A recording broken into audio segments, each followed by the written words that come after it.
Coach, we welcome you back into the Hilton here in Uptown Charlotte. We now welcome in the Panthers of Pitt. Head coach Pat Narduzzi will be with us at the podium for an opening comment. Then after that, we will start with our Q&A throughout the room. So, Coach, when you're ready, the podium is yours. All right, everybody. It's great to get to Charlotte. We had a great dinner in Charlotte last night, so appreciate all the hospitality here in Charlotte. Our guys had a great dinner, and we're excited, obviously, for this 2026 season. I always think this kickoff is really the beginning of this season, and starts to get your heartbeat going. But we're excited to play in one of the best leagues in the country. I can't tell you the respect I have, obviously, for Jim Phillips and what he does as a conference leader, and really, what the ACC is as far as a football program or football, conference. So I don't think it gets enough respect. I think we play some of the best players in the country, and I'm excited where we are. So we're fired up in Pittsburgh and can't wait for the season to start.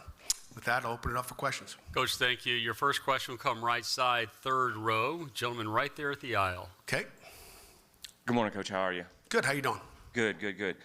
You guys project to be solid in the trenches on both sides of the ball again this year. That's something that's really kind of helped build that hard-nosed brand of football that people expect from Pitt. Can you talk about what you've seen from those guys on both sides of the ball and kind of what that does for that brand of football that Pitt is built on? Yeah, I think anytime you talk about football, you better win it up front.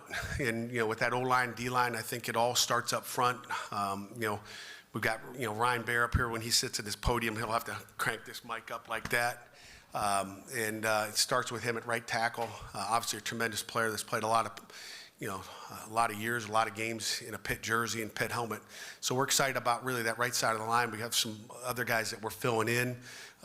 We've got a transfer from Penn, Tino Oliveri, that we're excited about. Ryan Credit at center, Kendall standing at the left guard spot right now. So I feel really good with our O-line and really the depth behind it as well.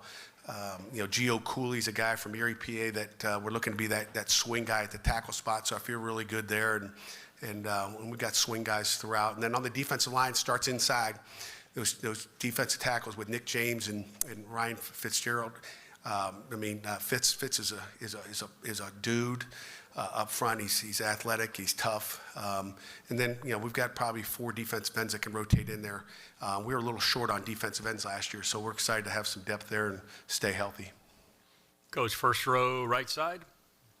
Coach, Dan Tortora, wakeupcalldt.com. How are you? I'm doing great, Dan. I woke up real early this morning, so you like that. So you were hired on December 26, 2014 to Pitt. So many coaches change within a couple of years here in college football. You've stayed true to Pitt. Pitt stayed true to you. What has that loyalty meant, and what does it mean to you to be one of the few coaches to say where you're going to be and to actually hold true to your word? Yeah, Dan, appreciate the question. To me, loyalty is everything. My dad had a piece of paper, and it was a loyalty quote folded up and in his wallet. And he had it there until he died back in 1988. And he always talked about loyalty. So I'm a loyal guy. I like loyal players, and loyalty is everything. And I think too many guys think about where the next job is going to be. Players think about where the next team's going to be. And we have all these. And I think the best thing for you to do is stay in certain places for a long time. I stayed with Mark D'Antonio for 11 years prior to coming to Pitt, going on season number 12. I turned down, several head coaching jobs prior to taking this one because they weren't the right jobs. And I said, when I take a head job, it's going to be the right place and a place where we can win. That's all going in the same direction. And I think with Chancellor Gable and Alan Green, I love where things are going. I fit with the people there, and I love our players and team. And I want to build a legacy in Pittsburgh, and that's what we're setting out to do. Just right behind him, Coach, here on the second row. Thomas Christopher of the League Winners. Coach, you've had back-to-back seasons with incredibly strong starts, but the end of those seasons have kind of dimmed those performances a bit. Can you just talk about any potential adjustments you're making to have a complete season? Yeah, well, we adjusted it already. This year we're not playing Miami and Notre Dame at the end of the year. We had a pretty damn good run. I think Miami played in a national championship game, and I think Notre Dame was pretty good. And probably both of them should have been in the playoffs. So I would say last year, and I don't go back and look at what happened last year, the year before, or this or that. But I think we did pretty good, and we didn't play our best games in those, and those are 2 pretty good football teams. So we'll have our chance again someday. Coach, we're going to go on the right side again, this time all the way to the back of the room. You guys on the left, wake your asses up, okay? It's all on the right here. I feel like I'm going to start talking over here. Yes, sir. Yes, sir. Steve with College Football Sunday. I know we still ain't able to get that 13th month like we talked about last year, but can you talk about how important it is not having that spring portal to where you know who your team is through the spring, through the summer, coming into the year? Yeah. I've got less gray hair. I'm not thinning out as much as I was prior to the 2 portal windows, but, I'll say this. I think, 1 portal window is great. I'm all for our guys having opportunities to go where they want to go, where we want them to go, whatever may be the case. I think that portal is a 2-way street. But I think 1 portal window is all you need. We're hoping as coaches to get it moved down to 10 days instead of 15 days. I'll make a point of that. I think that's important. I think one of the things you hate about the portal right now, the 1 window compared to 2 is night and day. I think it's the way, our team knows they can go out in spring ball and they're going to be with their guys. What's the talk in the locker room after spring ball? It's like all that baloney that you don't want to deal with, I don't want any of our players to deal with it. I think it's bad talk, bad communication in the locker room. I just think it's negative stuff that needs to be removed. So to have it for 1 10-day window or 15-day window, but I think it also, if we can go down to 10 days, it eliminates the tampering by 5 days, okay? And, whether it's your quarterback in the last 5 days getting tampered with or whatever it may be, I think it's bad stuff, and I think it needs to be eliminated. But why eliminate? We're not going to get rid of tampering tomorrow, but the fewer days, the less tampering there'll be. Yes, sir. In the yellow, I don't want your arm getting any tired than it is. You know what, it really is, and thank you very much for calling on me. So, hey, Scott Warren, South Florida Tribune, College at Michigan State, right with Darryl. My question to you is this: how beneficial is it for you to be able to train in the same building with the Pittsburgh Steelers and and you have the same facility, right? Correct? Yes, sir. And then you also play in the same stadium. Does that benefit you in terms of recruiting and all that? To provide that flow? Because that's I think so. What I like to do is, to me, football's football. I'm like a football junkie. And if we're not practicing, the Steelers are, it's a beautiful day. Okay, if nobody's practicing, it's kind of a boring day. So we like practice. We finish spring ball, then the Steelers go into their spring football. So to me, it's a major advantage when kids come on visits. They can go out and watch the Steelers practice. They can watch Mike McCarthy, Mike Tomlin. We got the Mikes over in Pittsburgh, but you might call me Mike Narduzzi pretty soon. But to have Mike Tomlin for 11 seasons, now going into Mike McCarthy and seeing a defensive guy transition to an offensive guy is fun. It's football.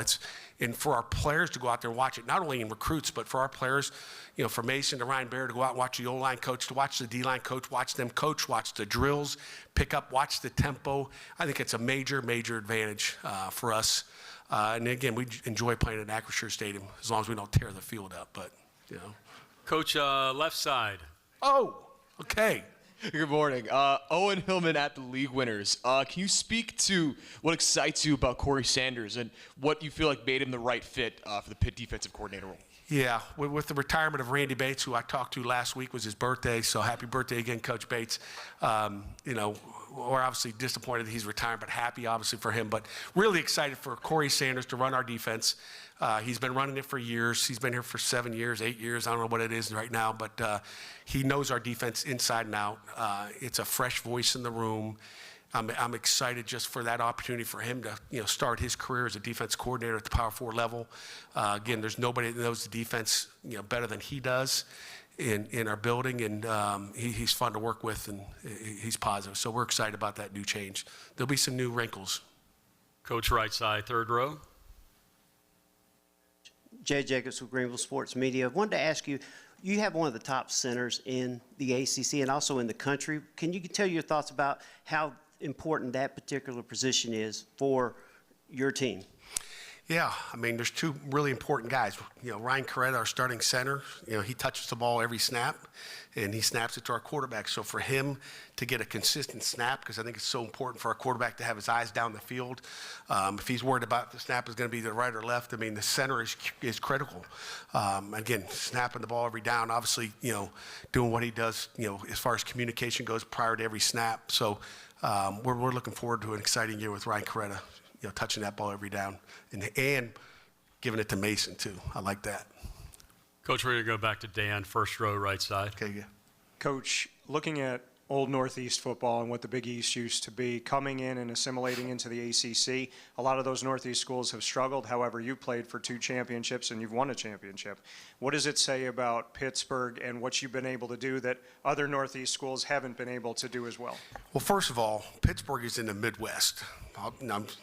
There's a lot of confusion, really. I'm messing with you, Dan. Some people, that's always a big question. Are they a New England team? Are they a, but I think Philadelphia is, kind of New England. Pittsburgh is more Midwest, but that's for a different discussion. I just think, football in Pittsburgh is a little bit different. And I've coached up in New England, at the University of Rhode Island a long time ago. I just think, I think we have, whether you consider it New England or you consider it the Midwest, I think Pittsburgh is a football town. I think it's a city of champions. It's a steel city, and football is really important there. And that's the advantage we have in Pittsburgh. Left side, second row. Abby? Abby Schnall, Pitt Athletics. Pat, the word that was going around on the radio with you guys this morning was the word unselfish. Why is that important to you, and how have you seen that come forth in this group? Yeah, I don't know what they're talking about on the radio, but it's good. We always talk about, about being together and being unselfish. But if that's what they're talking about in Pitt football, then we got, we're going to have a great year. But I think, when you have coaches or players thinking about themselves and what's good for me as opposed to what's good for the team, if Mason worried about his passing stats or throwing completions and taking sacks because he doesn't want to have a bad completion ratio, that's a problem. He's thinking about just his stats, his numbers, and but we need our quarterback thinking about Pitt football and what's best for Pitt football. And and he understands what the turnover ratio is. I mean, it's important for us to win the turnover ratio every game. It's important for us to be in the top 20 in giveaways, okay? We do not want to give the ball away. So to me, that's part of the unselfishness part on the field, but it goes to off the field. I think we do have an unselfish football team, and I think, I'm excited about the team we have. Coach, your last question, right side, third row. Hi, Coach. Gatsby Good with Women in Sports Media. You've coached for the ACC for a long time, and you've built a great reputation with your defense. Are there any trends that you're starting to see in college football offensively that you can prepare your defense for? We'll find out. Every year about fourth game of the season, we talk about, all these offenses, they go to the same clinic. All of a sudden, you start to see a different formation or a different motion or a different run play or pass play that everybody went to the same clinic and learned it, and then they came back and put it in on their team. So, we'll find out what that new trend for 2026, but there'll be some little wrinkle that we'll see, whether it be formation into the boundary or, some crazy formation that we'll end up seeing more of, unbalanced. A couple years ago was the big one. So we'll find out, what that may be, but, nobody tells us early. We have to adjust to that. Coach, thank you. You and Ryan can switch spots. Thank you. Hail to Pitt. Folks, if you would, please introduce yourselves to our student athletes, and we'll get to as many questions as we can. Ryan, your first question will come left side, fourth row. Hello, Owen Hillman at the League Winners. Can you speak to what transfer Keelan Davis brings to the offensive line full of returning players? He brings just more depth to the room and just experience. Obviously, I think he was like a 2-time All-MAC player. He could play all interior positions. So just someone that's bringing more competition to the room, which is something that we've lacked the last couple of years, and he's pushing other people to be better. So, Ryan, right side, first row. Ryan, Dan Tortora, wakeupcalldt.com. You've had experience on both the left side and the right side at tackle. Just to speak to that versatility and your ability to play where Pitt needs you to go. Obviously, I think you need to be able to play every position. You never know what happens. You never know what you're going to be called upon to do. If you want to be on the field, you got to be able to do everything. You got to be able to know everything. That's helped me out throughout my career, just knowing that no matter what happens, if they need me at left guard, left tackle, I know what to do on that play. I know how to do it. So I'm ready for whatever. Ryan, from the podium, you have 2 brothers and you have 2 sisters. Where do you fall in that lineup, and what's it like being in that position? I'm the youngest by a while. Most of them were out of the house by the time I was old enough to even know who they are. So I grew up, I don't know, man. I have a sister with a I have a handicapped sister who I had to grow up taking care of, and then my other sister, she's travel nurse. That's the one I grew up with the most. She's the second youngest. So, and my brothers, once I got old enough, they got me in the weight room, and that's who taught me how to work. So. Ryan, also from the podium, offensive linemen, they are not known for their stats, at least not to the fans for the most part. How do you know that you've had a good game before you see the grade on film, before you get feedback after the game? I put a lot of people on the ground, and I didn't get my quarterback put on the ground. So. Pretty simple. We're going to go left side. It's going to be center aisle. That's going to be Dominic right there at the edge. Dominic Petrello, free agent. As somebody who's very disabled myself, I want to thank you for taking care of your sister, but what has having that responsibility of taking care of her helped you develop as a football player? I would just say it matured me from a very young age. Just understanding the differences in life, that not everyone, has the same opportunities as other people. So I take advantage for what I was gifted and given every single day. I'm, blessed to be able to wake up and do what I do every day. So I take advantage of it. I wake up, I work hard because she wasn't able to. So I want to do whatever I can to take care of her. So. Ryan, right side, second row. Thomas Christopher of the League Winners. Ryan, you enrolled early into Pitt, spend a lot of time here. Can you just talk about what the program and the city means to you? I love this program. I love Pittsburgh. I feel like, I've lived here just as long basically as I did Ohio at this point. So the city means a lot to me. That's the biggest reason why I'm still here. Just I want to, play my best football for this city. I knew I had a lot more to give. So I love our fans. I love the coaches, the players who left of me. So, I just want to give everything I can to them. Ryan, thank you. You and Mason can switch spots. Thank y'all. Folks, we've got a couple of minutes with Mason, and we will go right side, third row, right at the aisle. Hey, Mason, how are you? Good, how are you? Good, good. So last year, you obviously had an impressive season for freshmen, right? ACC Quarterback of the Week, ACC Rookie of the Week a few times. What does that experience do for you going into year two? And then during this offseason, knowing that you are now the starter, what areas do you think you have grown the most going into your sophomore season? I think the biggest thing for me is everything in your question just ties back to leadership. I think getting that experience from this past year of, just kind of getting some games under my belt, getting some time under my belt, I think that's helped to show everybody that, I can play at this level and, have proven that. I think that allows for me to kind of, take that next step as a leader. Like I said, at the quarterback position, you kind of have to, like I said, take that step and, be a leader for these guys. And, they've done a really great job of, just being really receptive of what I'm trying to do. I think that's made us a really tight group. And, I'm excited to be able to show that this fall. Mason, right side, fourth row, all the way against the wall.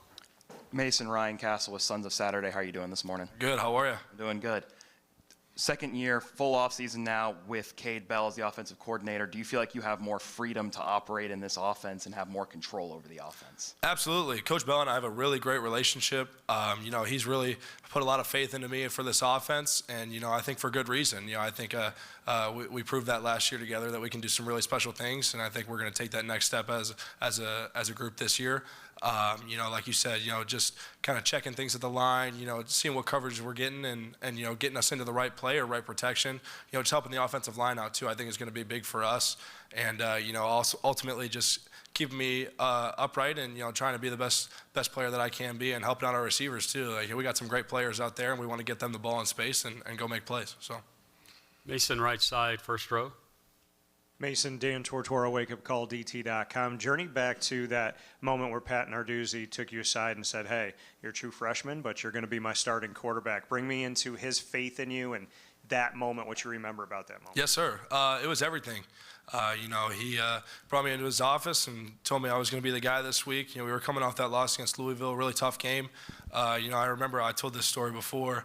He brought me into his office. He was like, yeah, we really need to win this week. Like, we got to get this one. We got to get back on track. And I told him, I looked him right in the face. I said, we will win this week if you play me. So, I think just having that confidence and, I think they had that belief in me as well. It really, set the tone for that week. I think we had a really great week of practice and we were ready to roll. So. We're going to go back to Dominic on the left side, right up the aisle. Dominic Petrello, free agent. For you and Coach Narduzzi, as somebody from Philadelphia, you are the Midwest, you're in the Rust Belt, and you say the word pop instead of soda. We're Philadelphia. We're not the New England or Northeast. We're more Mid-Atlantic. But knowing that you are coming in as your own, and you said you want to take the next step. What is the next step for Pittsburgh this year, or for Pitt this year? Getting back to that ACC championship, that's our goal. We get back to there, go win that game, and then, obviously the sky's the limit, college football playoff, all that kind of stuff. But like I said, we got to take us one game at a time, though, as well. We got to get Miami, Ohio week 1. We got to have a really great fall camp before that. Obviously, like I said, just taking it one game at a time. Once we get back to Charlotte, it'll be that's the goal, and, we're going to do everything in our power to get there. Back to the right side, second row. Thomas Christopher of the League Winners, you ended a 42-year drought for your high school, winning the division championship. Can you just talk about what that moment was for you and how it set the stage for your collegiate career? Absolutely. I think a big thing that ties into that is the loyalty aspect of that.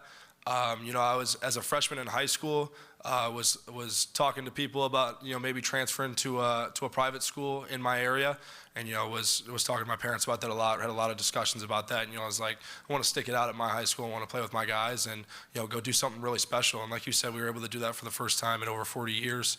And then that just coming here and being loyal to these guys. Had a couple of teams reaching out when I was first getting recruited out of high school, trying to get me, and staying loyal to Pitt, and coming here having that belief and that faith in Coach Narduzzi and Coach Bell. I think that's something special, and I think also that aspect of them having that faith in me to play me as a freshman. It's a tough position for them to be in, and to have that trust in me is everything to me. So I think I owe that to them, and I think we're going to prove that this year. We're going to have a really great year. Mason, thank you. You and Braylon can switch spots, and we'll finish up our time with the Panthers. And Braylon, your first question will come right side, third row, right at the center aisle. Hey, Braylon. Jesse with PlantTheSpear.com. So you guys lost a couple guys out of the linebacker room coming into this season. So now you're going to be the guy who's going to step into that leadership role. How are you looking to lead a retooled linebacker room this season? Just trying to be more vocal. Me, myself, I'm more of a person that leads by example, is not a very vocal person. So just stepping into that role of being a very leader in both ways in the linebacker room, trying to show guys how they can reach their best ability as a player and also just as a person, trying to get younger guys in the film room so that they can learn, and teaching every guy's all the tips and tricks that I've learned over my years. First row, right side.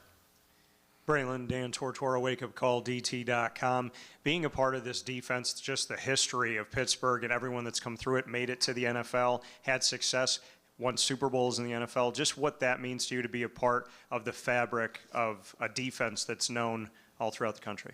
It means everything, just from the way that I play football, fast and aggressive, getting downhill, that's what we do here at the University of Pittsburgh. So it's just everything to know that I can go make a play at any given time, because that's just the way our defense plays.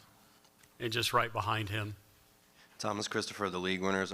Kyle Lewis, obviously, was here last year. He talked about the linebacker core at the Sharks, but unfortunately, a lot of those Sharks have kind of swum to other pastures. Can you just talk about what kind of leadership they have instilled in you, even though they're no longer at Pitt, and how are you putting your stamp not just on the linebacker program but Pitt itself? With those two, there's just really the mentality thing, the whole Shark mentality. Just always competing, always trying to be the best, always blood in the water, trying to go get that next thing. So that's something that they instilled in me a lot, and just being the best player at all times, always have that confidence in you and yourself. And then, I'm just trying to shimmy that down the line, just to keep that same mentality all the time, because that's, like I said earlier, that's the way we play football, with that same mentality, that Shark mentality, aggressive, fast, just going to try to be the best. Braylon, left side, fourth row. Hello, Owen Hillman at the League Winners. Your 100-yard pick six at Georgia Tech became one of the biggest defensive plays, not just for the season, but in Pitt history. At what point during the return did you realize you were going to score? I looked at Rasheem Biles. He was like, "You good? Let's go. Let's go." He was a couple of yards in front of me. So, it was just a surreal experience. And to have all that happen and to see him say, "Let's go, you good?" That was it right there. Right side, third row, right up the middle. Hey, Jesse with PlantandSpear.com again. When I watch film on you guys, the linebacker group as well as the defensive front is a very active, disruptive group. Can you talk about the philosophy you guys take on that side of the ball to just fly around and be disruptive to offenses? I mean, that's our defense. You know, that's what we do. We're aggressive, disruption. You know, we love to play the run. You know, that's what we're all about, just getting down there and hitting people. That's what we want to do. You know, a lot of times, like we say, like car crash in the defensive room. You know, that's just something we're trying to do, make big collisions and disrupt things. Because if you disrupt it, then there's nothing they can do about it. Braylon, from the podium, a pretty cool family story. You were the first Division I football commit from Leechburg, Pennsylvania, and that's a town of only about 2,200 or so. First one since your dad committed to D1 back in 1993. That's a pretty proud moment. Yes, sir. I mean, I've been chasing to be like him my whole life. You know, ever since I was a kid, I always told myself I was going to be the next person to be Division I from this school, from the school of Leechburg. It's a very small town, so, you know, I'm very proud of myself to do that, and I'm happy that I could do this so I could show all the kids in Leechburg also that no matter where you're from, no matter how small the school is, no matter how small the town is, you know, if you put your mind to it, you put in the work, you can do it. So, yeah, I'm very proud of that. Your high school only had 177 students. Did you know everybody's name? Yeah. Everybody knows everybody. Everybody knows everybody's drama. I mean, it's it's a big loop all the time. So, yes, sir. Braylon, thank you very much. Pitt, have a great season. And, folks, we will see you out on the road. Hell to Pitt, thank you. Folks, Cal is due up next at noon. You will have a substitute moderator for that segment, and I'll see you back here at 1 o'clock with Wake Forest. I heard that.